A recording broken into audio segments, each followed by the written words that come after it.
back to TTS Daily. I'm Yi. After I got roasted endlessly in the comments for calling actor Wang as famous or world famous, apparently I do not know the Chinese entertainment industry at all, we have this another entertainment news.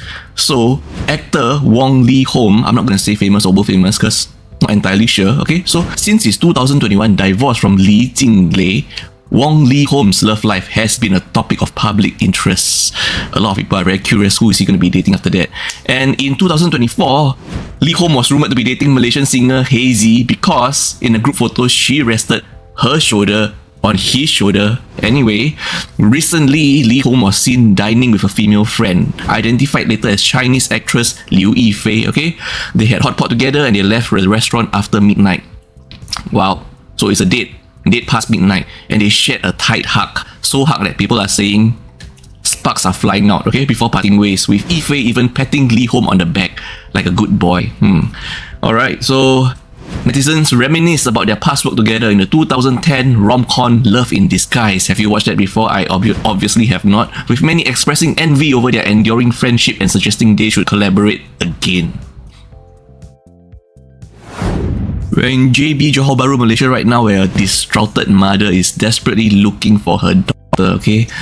So her daughter, Liu, told her family that she got a job opportunity in Singapore and was supposed to start work on September 1st, 2024.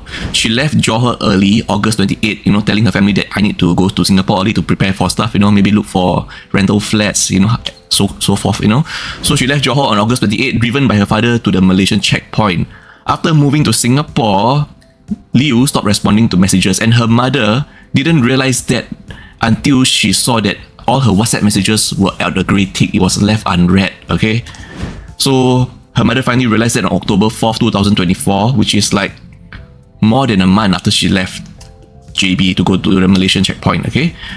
And before that, in June last year, prior to her disappearance, Liu and her mother had an argument about Liu's desire to go to Shanghai to think about life. Maybe she wants to expand in China. And before that, Liu was also a piano teacher in Singapore, but she lost her job when she went for unauthorized holiday in China. So we can see now that Liu has fond memories of China, Okay, so finally, when the mother filed missing persons report, tried to look for her daughter Liu, we finally found out that Liu did not even have the necessary permits for work or long-term stay in Singapore, okay? So, and it has been shared that Liu was last seen taking a flight from Changi Airport at 9:18 p.m. on August 28, 2024.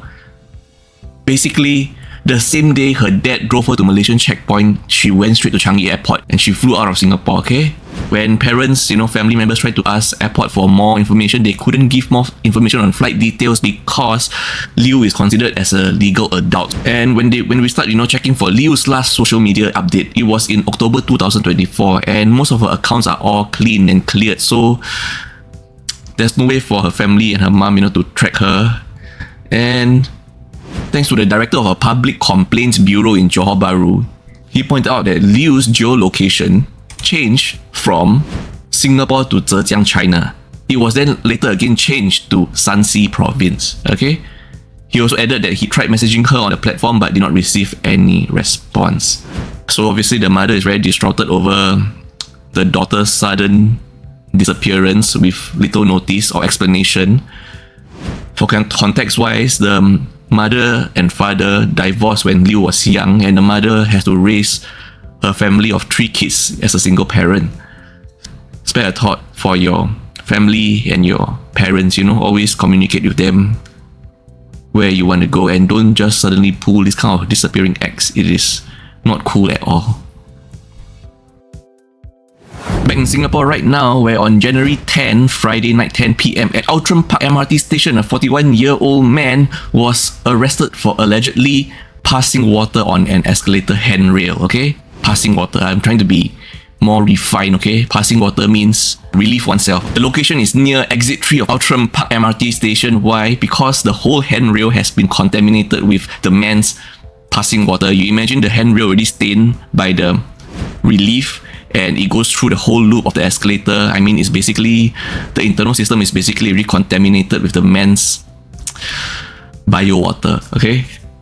The act was witnessed by passerbys and recorded on video, which was then shared on social media, okay? If you are interested. I mean, why would you be interested? No, please don't be interested. After the act was reported, the man's identity was confirmed by the Singapore Police Force. He was arrested for public nuisance. I mean, it was 10 p.m. He was probably drunk, and maybe in his mind, he was already in the bathroom at the store there, relieving himself.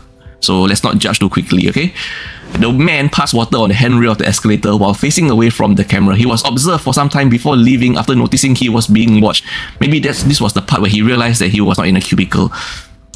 The handrail was reportedly contaminated with biogenics water following the incident, yes, and the whole internal system of the whole escalator loop. Yep. Near exit 3 of Outram Park MRT station. So if you want to use the escalator there, you need support. I don't know, wear gloves. Still in Singapore, where a woman won 130k Singapore dollars in the Toto New Year draw. She was so shocked and grateful, she held a ceremony at the Erawan Shrine in People's Park Centre, Chinatown to thank her fortune. She hired 4 Thai dancers to perform a 10-minute traditional dance, which is a common practice among lottery winners to express gratitude. I did not know that, okay? I learned something new today. The dance performance drew a crowd with many taking photos on their phones. The winner, who remained anonymous, has been buying lottery tickets for 5 years, especially when there are large jackpots just like the New Year draw. Newsflash, there should be another huge one coming for Chinese New Year, okay? I think it's called the Ang Pao draw.